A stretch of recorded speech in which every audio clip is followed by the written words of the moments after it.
And educators across the country are raising the alarm over a new technology that is making it easier to cheat. It's called ChatGPT. It's a chatbot that runs on artificial intelligence, and it can do pretty much anything you tell it to do, from solving a complex math problem to writing essays on nearly any topic.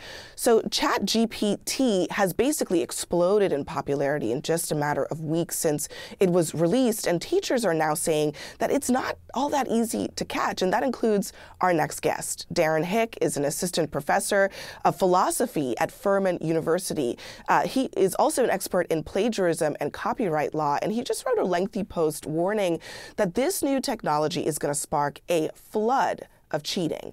So, okay, Darren, you're concerned, but you were actually one who recently busted a student for using this chatbot to write an essay. If you were able to catch it, how hard could it really be to figure out if it's a bot or a real person?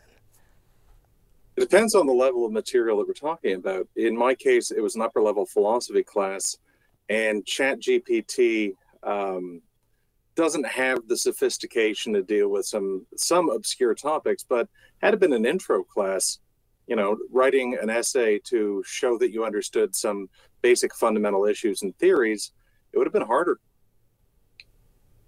And so that's one student. How, if you're a teacher, you're teaching maybe an intro college level course, how can people even prove that it was a bot that wrote the essay? Yeah, that's the hard part. I have, the instincts that I've built over the past 15 years of teaching that says this paper wasn't written by this student, and that's fine. And in more traditional forms of plagiarism, cheating off the internet, copy pasting stuff, I can go and find additional proof, evidence that I can then bring into a board hearing, something like that. In this case, there's nothing out there that I can point to and say, here's the material they took. It's really a new form of an old problem where students would pay somebody or get somebody to write their paper for them, say an essay farm or a friend who's taken a course before. This is like that, only it's instantaneous and free.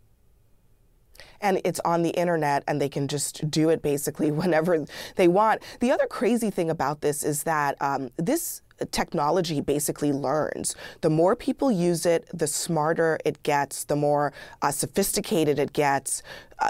Is there any going back from this? Is this going to dramatically just change the future of homework, or really any other kind of work that requires humans to write things or to communicate?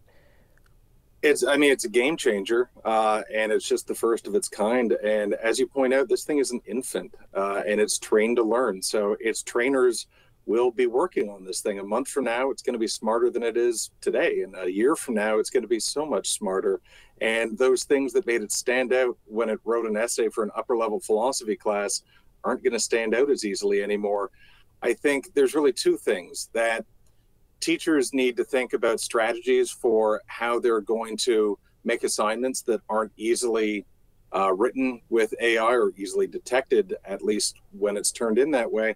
But I think the bigger issue is going to be administrations who have to figure out how they're going to adjudicate these kind of cases. When I bring evidence to a board or a disciplinary committee, what evidence is enough? What's the right sort of evidence to be putting forward? And this, it's brand new. We weren't ready for this.